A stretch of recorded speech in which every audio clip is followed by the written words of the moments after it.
इस क्रिया के द्वारा सबसे पहला धक्का हृदय पर लगता है। इसका धक्का बार बार लगने से यक्षमा, हृदय रोग और स्मृति का नाश ये शुरू हो जाते हैं। यही रोग हुआ था विचित्र वीर्य को। 2 पत्नियों के संयोग में बावरे हो गए, समझ नहीं पाए सिद्धांत को। भयानक हृदय रोग, हृदय का कमजोर हो जाना, जरा सी बात में घबराहट पैदा होना, डर जाना, उत्साहहीन हो जाना। है क्या बात है, एकदम कोई बात नहीं, बेमतलब कल्पना में पर ये आपके ब्रह्मचर्य नाश का लक्षण है।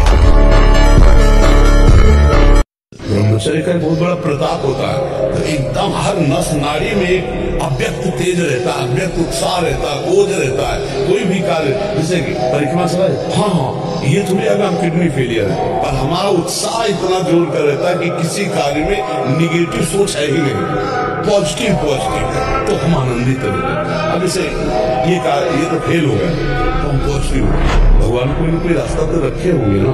अब हम चिंतित नहीं हो गए, अब क्या होगा, हाय क्या वही होगा तो मंगल विधान। ब्रह्मचारी का सौंदर्य प्रस्फुटित होता है, एक नूर उसके चेहरे पे झलकता है जो ब्रह्मचर्य को धारण करता है। एक नवीन आकर्षण, बालवत चेहरा, एक आकर्षण होता है भागवती। और जिसका ब्रह्मचर्य पुष्ट होने लगता है, उसके शरीर से सुगंध आने लगती है। जो भोगी पुरुष होता है, पास से निकल जाए तो दुर्गंध निकलेगी, तो जो ब्रह्मचारी होगा तो उसके शरीर में सौरभ होगा। सुबह सुबह जब मोटरसाइकिल में बैठते हैं ना, पहले हाई रेस में नहीं डालते ना, खुल गई अब दौड़ लगा, भाई ऐसे ही उठो 4 बजे, दंड बैठक आधा घंटा 1 घंटा, सब दिमाग ठीक होने लगेगा, सब ठीक है। 1 घंटा जब किया, अभी देखो हाल, पड़े 9 बजे तक सो रहे हो, बेड में चाय पी रहे हो, क्या जवानी, क्या परमार्थ, क्या मनुष्य शरीर। सावधान, थोड़ी थोड़ी आंख खुलने लगी आप।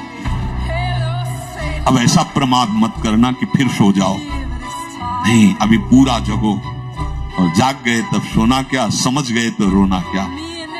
अब आप लोग इस लाइन पे आ रहे हैं, ये जग जामिन जाग, जब संसार सोता है तो उपासक रोता है। ब्रह्मचर्य होता है एकदम उफान मारता है, जैसे सांप को छेड़ दो फुसकार करे, ऐसे होता है ब्रह्मचारी। जरा सा उनके अपमान की वृत्ति कर दी ना परशुराम जी के पिता, काट के फेंक दिया। 21 बार क्षत्रियों को विश्व के क्षत्रियों को, उनका ब्रह्मचर्य तो था।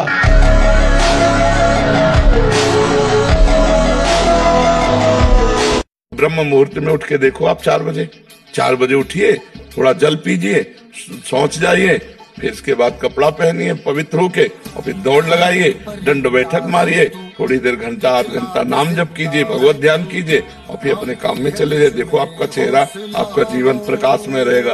अब ब्रह्म मुहूर्त में जो सोता है उसकी आयु नष्ट होती, बुद्धि नष्ट होती। वीर 2 तरह से निकलता है, एक तो जो घातक है वो उसी शरीर से निकलेगा जिसने हस्तमैथुन किया या गंदी क्रियाएं करके बच्चापन से ही वीर को नष्ट किया। यदि आप ब्रह्मचर्य को ठीक करना चाहते हैं, आप रोज ऐसा करें, प्रातः काल उठ करके 1 तुलसी की पत्ती ले, और रात्रि के समय शाम टाइम 1 नीम की पत्ती ले। अगर आपको बच जाए तो फिर 1-1 बढ़ा दीजिए, 10-10 पत्ती तक जाइए, किसी और औषधि की जरूरत नहीं। हर रोग का निवारण तुलसी की पत्ती और नीम की पत्ती सुबह शाम करने से हो जाए। प्राण भले चले जाएं, पराई स्त्री का काम भाव से न तो दर्शन करेंगे, न संभाषण करेंगे, न स्पर्श। प्रार्थना मान लीजिए ये खिलवाड़ नहीं है, पर स्त्री गमन सीधे दुर्गति है। सावधान हो जाओ, तुम्हारे पुण्य क्षीण हो जाएंगे। सावधान हो जाओ, तुम्हारी आयु नष्ट हो जाएगी और तुम्हारी बुद्धि भ्रष्ट हो जाएगी, और तुम अंदर से ऐसे अपराध करोगे कि भयभीत बने रहोगे। अगर कुमति को दबाकर सुमति को बढ़ाना है तो नियम ले लो, चाहे प्राण निकल जाए, पर पराई जिसका हम पानी ग्रहण किए उसके सिवा किसी और स्त्री के साथ काम संबंध नहीं। जो स्त्री आपसे गलत चेष्टा की भावना प्रस्तुत करे, बिल्कुल दूर हो जाओ। गृहस्थ धर्म का मतलब है एक परकोटी के अंदर रह करके शत्रुओं पर विजय प्राप्त करना, और विरक्त का मतलब खुले मैदान में ललकार करके शत्रुओं को प्राप्त करना। ऐसी स्त्री का त्याग जिसके संग से आपका अपना धर्म नष्ट हो जाए, बिल्कुल नहीं। सावधान। हर बात को आनंद मिलो, दुखी काहे हो रहे, टेंशन का है। अविनाशी का बच्चा, किस बात में टेंशन है? मृत्यु को भी दबका के भगा दे, वो है भगवत मार्ग। जिए काल बस ना परे, किस बात से? एक बार मरना, सबको मरना है। आप स्वस्थ हो, अभी 5 मिनट में एक्सीडेंट हो, मां चटनी हो जाओगे। कभी भी कोई भी कहीं भी हो सकता है। क्या रो के मर, एक बार मरना है ना, स्वीकार कर लिया, वो एक ही बार होगा ना, जब होगा तब देख लिया जाए। आज तो मस्ती से रो, आनंद से रो, प्यारी जू का गुणगान करो, चौड़ी छाती करके चलो, राधा वल्लभ श्री हरिवन। क्या करेगा ब्लड प्रेशर? अभी आप छेड़ना मत। जैसे लोग कहते ना, मैं बहुत परेशान हूं, कुछ करता नहीं, वैसा हो जाता वैसा हो जाता। तो आपको हम बता रहे, रक्त का स्वभाव है, जैसे कट जाए ना, तो उसका स्वभाव थोड़ी देर में गाढ़ा होने की कोशिश करेगा। तो इसकी आखिरी परिणति है वो वीर। उसका स्वभाव नहीं है बहना, उसका स्वभाव ऐसा है। सोचो, रक्त की आखिरी परिणति वो है वीर। और आप क्या कर रहे हैं? रोज कई बार। आपका परिणाम क्या होगा? अगर रोज वो खून निकाला जाए तो आदमी की हालत क्या हो जाए? सीधी बात, 2-3 प्राणायाम बताएं बिना प्रयास वाले, जो ब्रह्मचर्य को अपने आप पुष्ट कर देंगे। पहली बात तो, जैसे आप पद्मासन में बैठ गए और पूरी वायु छोड़ दीजिए, रोक लीजिए। अब एकदम प्राणवायु खींचेगी तो एकदम खींच लीजिए और फिर छोड़ दीजिए, फिर रोक लीजिए। उस समय नाम जप कीजिए, मंत्र जप कीजिए। तो ये हुआ बाह्य कुंभक। और एक आंतरिक को खींच लिया और बंद कर दिया। अब जितने सेकेंड मिनट आपकी क्षमता है, नाम जप कीजिए, फिर निकाल दीजिए, निकाल के तुरंत फिर भर लीजिए, फिर रोक लीजिए। इसे आंतरिक कुंभक कहते हैं। और समभाव से बैठ करके भगवत चिंतन कीजिए। चिंतन से स्वयं प्राणों का याम हो जाएगा। बिना शरीर को थकाए ब्रह्मचर्य को बचाया नहीं जा सकता। जैसे दंड बैठक, दौड़ भाग, व्यायाम किया, फिर आप भले गृहस्थ हो, फिर दिन भर कार्य करते रहो। 30 मिनट तो पूरे शरीर को ऐसा व्यायाम में रखो, पसीना पसीना हो जाए। पहले खेती जोतते थे ना किसान, एक पार वाला होता था और पूरे खेत को उसी से जोतला है।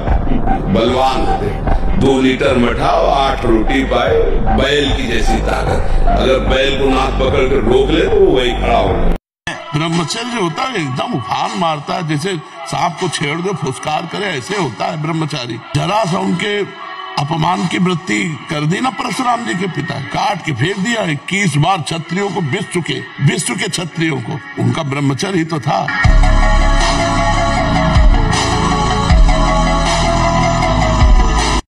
आज से अगर आप नियम ले लो कि जो गंदी बातें मेरे जीवन में है, मर चाहे जाऊं, कभी नहीं करूंगा, फिर आपको कोई करवा देता हूं, मैं बताओ, किसी की ताकत नहीं। तो जो ब्रह्मचर्य पालन करता है, रोग से लड़ने की सामर्थ्य आती है, शोक स्पर्श नहीं कर सकता, मोह पर विचार करने की सामर्थ्य आती है, प्रमाद स्थिति नहीं रहती, अकर्मण्यता नहीं रहती, अकाल मृत्यु नहीं होती। ब्रह्मचारी कभी विचारों से दरिद्र नहीं होता है, अशांति नहीं होती। ब्रह्मचर्य समस्त दोषों का नाश कर देता है। लेकिन पढ़ाई में हमारी अगर कमजोरी नहीं तो हम अंक अच्छे लाएंगे, पक्की बात है। तो उत्साह संपन्न बनो, निराश मत हो, ब्रह्मचर्य रहो, फिर पढ़ाई करो, आगे बढ़ो। उपासक को जिससे ब्रह्मचर्य रहना है, 2 समय भोजन हल्का या 1 बार भरपेट 24 घंटे में पर्याप्त ब्रह्मचारी की। 2 बार तो हल्का। केवल 2 ही समय भोजन करे। पहला भोजन का समय 10 बजे से लेकर 1 बजे के बीच में, दूसरा संध्या होने के बाद 8 बजे तक। इसके बाद नहीं। अगर इसके बाद आप पाते हैं तो आपकी दिनचर्या में फर्क पड़ेगा, वो आपके कई दोष प्रकट करने। देखो, जीवन को यदि आप मंगलमय प्रकाशशील बनाना चाहते हैं तो महापुरुषों के वचन मानने पड़ेंगे। अगर आप शुद्ध ब्रह्मचर्य रहना चाहते, स्वप्न दोष से निपटना चाहते, तत्काल व्यायाम कीजिए। 30 मिनट कम से कम।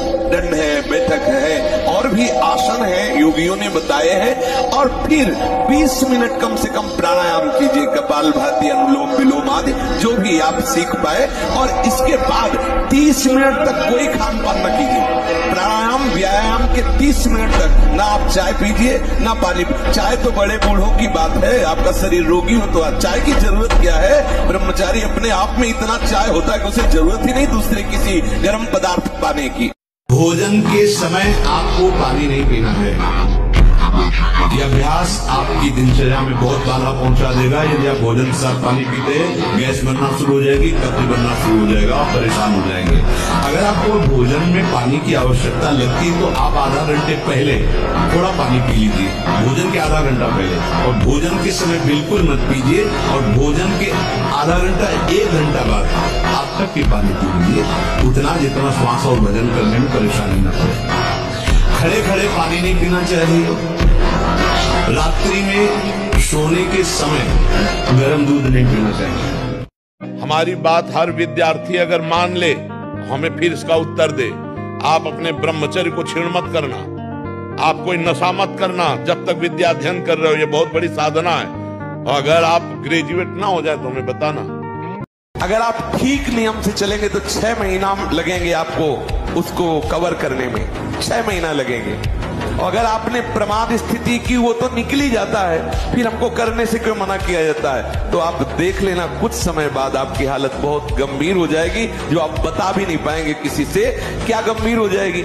आप ऐसे ही साधारण क्रियाओं में ब्रह्मचर्यहीन हो जाएंगे, ऐसे ही छुएंगे वैसे आप ब्रह्मचर्यहीन हो जाएंगे। और गंदी बातें, अश्लील चित्र देखने में बड़ी रुचि हो जाना। सावधान होकर श्रवण करें। भगवत मार्ग के उपासक हैं, कुछ उपासकों में बाहर अनुशासनहीन होकर के रह रहे हैं और उनके पास स्मार्ट मोबाइल क्या कहते हैं तो वो है, तो वो लोग कभी ऐसी गलती ना करें, सर्च करके ऐसे दृश्य ना देखें, नहीं तो तुम्हारा ऐसा नाश होगा कि तुम इस जात को किसी भी साधन से पूर्ण नहीं कर पाओगे। एक एक इंद्री का जब आप ब्रह्मचर्य संयम करोगे तब आपका वीर संयम होगा। ध्यान रखना, आप नेत्रेंद्री से गंदे चित्र देखें, श्रवणेंद्री से गंदी बातें सुने, वाणी से गंदी बातें बोले, रसेंद्री से गंदा भोजन करें और सोचे ब्रह्मचर्य रह जाएंगे। बिल्कुल नहीं, कदापि नहीं। ब्रह्मचर्य कोई खिलवाड़ नहीं है।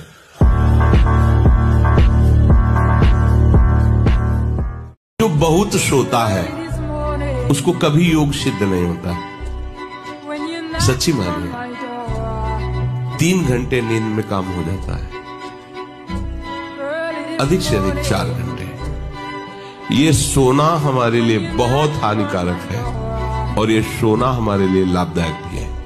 दोनों बात समझना। जिसका स्वभाव बन जाता है कि जहां बैठे वहीं सो गए, जहां बैठे, ऐसा हमने देखा है। बैठे 2-4 मिनट जहां एकाग्र, घोटा बजने लगा। ये क्या है? ये दलिद्राएं क्यों? अरे तुम साधक हो, ये दलिद्रता को क्या यही उपासना में तुमने सिद्धि प्राप्त की है? जहां बैठ जाओ वहां तुम लड़खड़ा गए, लार बहने लगी, सोने लगे, घोटा बजने लगे। ये दलिद्रता है, ये तमोगुणी है, ऐसा नहीं। बाल पकना, जैसे राजा के नष्ट होने पर संपूर्ण सेना बंदी बना ली जाती है, ऐसे ही शरीर का राजा है ब्रह्मचर्य वीर। इसके नष्ट होने पर हर इंद्री, हर नस नाड़ी पराजित हो जाती है। आंख, नाक, कान, जिह्वा, वाणी, पैर, त्वचा, आंतें और इंद्रियां, ये सब असमर्थ होने लगती है। पाचन शक्ति पर बहुत बुरा प्रभाव पड़ता है। अब ये नाश नहीं तो और क्या, जीते जी नाश है। हस्त क्रिया से संपूर्ण शरीर ढीला, फीका, दुर्बल, कमजोर और रोगों का प्रादुर्भाव होने लगता है। जब बुखार हो 102, किडनी फेल, शरीर में दर्द है, हमें लाद के ले चलो। अगर हम पैदल आते हैं तो पैदल ले चलो, 2 लोग पकड़ो के ले, ऐसे। तो आत्मबल अगर हार गए तो फिर क्या करें? आत्मबल नहीं आना चाहिए। अब थोड़ा संयम में आइए। उदारता, संयम, खान पान, ये सब, और ब्रह्मचर्य सच्ची मानिए ये अलौकिक व्रत है। ब्रह्मचर्य धारण करने वाले कोई बादाम, हलवा और घी की जरूरत ही नहीं भाई, बिल्कुल सच्ची मानिए। जैसे तप्त भूमि में पैर कैसे पड़ता है, ऐसी बिजली रहती ब्रह्मचारी के शरीर, बिजली। स्मृति शक्ति का नाश हो जाना, खड़े होने में चक्कर आना, कमर दर्द करना, गांठ दर्द करना, पढ़ाई में मन न लगना, भोजन अपाच्य, भोजन न पचने लगना, चिड़चिड़ा स्वभाव हो जाना, जरा सी बात में किसी को कटु वचन बोल देना, ये सब बातें आने लगेंगी। जो वीर शक्ति का ह्रास कर देते हैं, ये सब दोष आ जाते हैं। और वही 20-22 परिपक्व ब्रह्मचर्य और गृहस्थ में गया तो अब वो संतान उत्पत्ति क्रिया के बाद भी वो अस्वस्थ नहीं होगा, क्योंकि वो परिपक्व अवस्था होगी। अगर आपका पेट साफ नहीं, आपका उदर विकार बना रहता है तो आप ब्रह्मचर्य नहीं रह सकते। उदर विकार बना रहता है तो नींद, आलस्य और प्रमाद पर विजय प्राप्त नहीं कर सकते। कब्ज बनी रहेगी तो कई रोगों का प्रादुर्भाव हो जाएगा, आप विक्षिप्त रहेंगे। तो पहली बात, 3 लीटर जल प्रत्येक शरीर को चाहिए ही चाहिए। उससे शरीर की गर्मी तेजाब लघु शंका से निकलती है और वो कब्ज तोड़ने में सहायक होता है। प्रातः पहला जल बिना कुल्ला किए पीना चाहिए, बिना स्नान आदि किए, शौच के पहले जो हमें जाना है। और वज्रासन में बैठ के, अभी देखो कब्ज नष्ट होती है कि नहीं। बहुत जिसकी कब्ज बन रही, रोज शाम के गर्म जल या गर्म दूध से बताया है कि आप 1 चम्मच छोटी हर पिसी हुई, 1 चम्मच ईशबगोल की भूसी महीनों लो, सालों लो, वो आपकी आंतों को परिपक्व करके फिर ऐसे कर देगा कि फिर आपको औषधि नहीं चाहिए। नहीं, आप जैसे एकदम कोई ऐसा कड़ा चूर्ण लें तो आपके ब्रह्मचर्य पर घात हो जाएगा। ये तो सब अनुभव की बात है। अगर ब्रह्मचर्य है तो बड़े से बड़े दुख में भी आप अपनी दिनचर्या नहीं रोकेंगे। आपके अंदर पावर रहेगा। खान पान वाला पावर अलग है, वो तो चर्बी बढ़ाएगा। ब्रह्मचर्य अध्यात्म पावरफुल, ब्रह्मचर्य संकल्प पावरफुल, ब्रह्मचर्य सर्दी, गर्मी, बरसात, पीड़ा, इनको सहने की सामर्थ्य उसमें आती है। तो बांध लगोटा बचा के इंद्री, कभी न देखा पर नारी।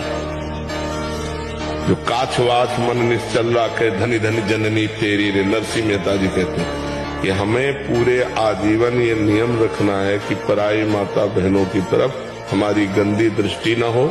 कभी अगर दृष्टि भी गंदी हो जाए, मान लो चूक है, बड़े जन्मों से हम उसी में लगे हुए हैं, तो क्रिया नहीं होनी चाहिए। सिद्धासन और पद्मासन में बैठने की वो भूल न करे जिसका ब्रह्मचर्य ठीक नहीं है। शरीर पीड़ा और रोग से ग्रसित हो जाए। ये वायु को संशोधित करके, चर्बी को भस्म करके, शरीर को शांत करके और मन को एकाग्र करके, प्राणों को सूक्ष्म करके भगवत प्राप्ति कराने में बहुत ही सहयोगी है। जो ब्रह्मचर्य व्रत में रहना चाहता हो उसको सावधान रहना चाहिए। चंचलता, काम, क्रोध, लालच और पापाचरण से युक्त बना देने वाला ये तमोगुणी आहार बिल्कुल नहीं करना चाहिए। प्याज, लहसुन,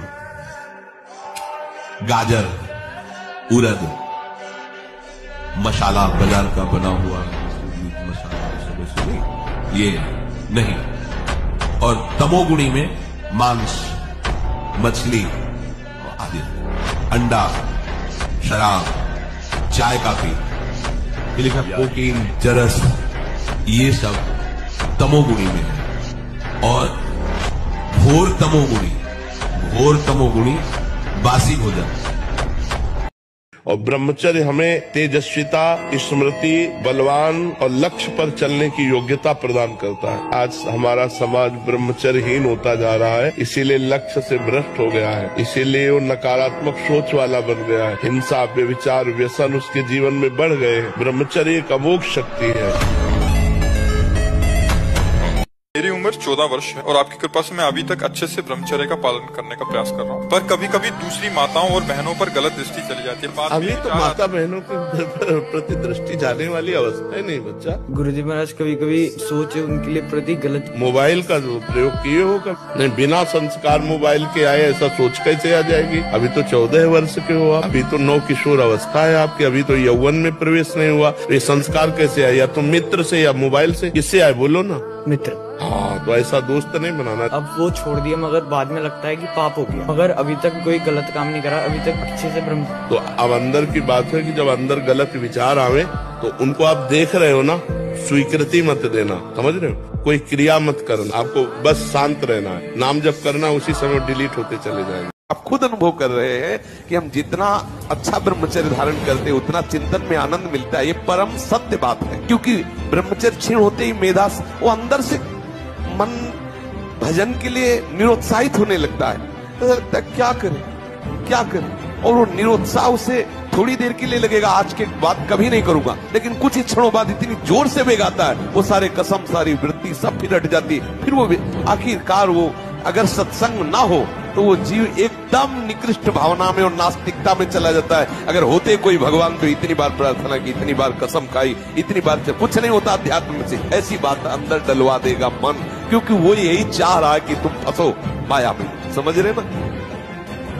ये शारीरिक ब्रह्मचर्य और मानसिक ब्रह्मचर्य, मन और 5 ज्ञानेंद्रियों के द्वारा किसी भी विषय का धर्म विरुद्ध भोग नहीं। पूर्व काल में कितने महामुनि इससे सिद्ध हो गए, इसलिए वर्तमान में और भविष्य में भी जो शुद्ध ब्रह्मचर्य का पालन करेगा वो परम पद का प्राणायाम व्यायाम के 30 मिनट तक ना आप चाय पीजिए ना पानी। चाय तो बड़े बूढ़ों की बात है, आपका शरीर रोगी हो तो आप चाय की जरूरत क्या है? ब्रह्मचारी अपने आप में इतना चाय होता है, ब्रह्मचारी अपने आप में इतना चाय होता है। अगर ब्रह्मचर्य है तो बड़े से बड़े दुख में भी आप अपनी दिनचर्या नहीं रोकेंगे। आपके अंदर पावर रहेगा। खान पान वाला पावर अलग है, वो तो चर्बी बढ़ाएगा। ब्रह्मचर्य अध्यात्म पावरफुल, ब्रह्मचर्य संकल्प पावरफुल, ब्रह्मचर्य सर्दी गर्मी बरसात पीड़ा इनको सहने की सामर्थ्य उसमें आती है। जो भोगी है ऐश्वर्य का संग्रह करने वाला है, जरा सा अपमान में क्रोधित हो जाएगा, जरा सा सम्मान में उद्रवित हो जाएगा, अंतःकरण बिल्कुल हल्का हो जाता है। और जो अध्यात्म मार्ग का थोड़ा भी अनुसरण करेगा उसमें सहनशीलता जागृत होने लगती है, विचार जागृत होने लगते हैं, विवेक जागृत हो जाता है, तो परम सुखी अनुभव करता है अपने, क्योंकि सुख प्रभु में है, माया में नहीं। मोटरसाइकिल भी जब चलाते ना लोग तो पहले रेस में डालते हैं, नहीं एकदम धुआं करके रेस में, फिर वो एकदम गर्म, तब तुम भी रेस में डालो। 2 बजे उनके छत में चले गए। मैंने संकल्प लिया था बाबा विश्वनाथ जी के सामने कि ब्रह्मचर्य नष्ट नहीं करूंगा, लेकिन कुछ महीने में टूट गया। हे प्रभु बचा लो, क्या भगवान मुझे माफ करेंगे? अभी संकल्प से काम नहीं चलता, सावधानी से काम चलता। गंदा आचरण छोड़ो, कसम संकल्प नहीं करना चाहिए, कसम नहीं खानी चाहिए। हम ऐसा प्रयास करेंगे कि जीवन में न हो। कसम नहीं खा रहे, अगर हम प्रयास में फेल हो गए फिर हम प्रयास करेंगे। जब हस्तमैथुन के लिए मन कहे तो बिल्कुल ऐसा समझो मेरे हाथ टूट गए, मैं बिल्कुल नहीं करूँगा। अगर ज्यादा मन परेशान करे तो बाहर निकल कर टहलने लगो, राधा राधा राधा राधा राधा, उससे बचो।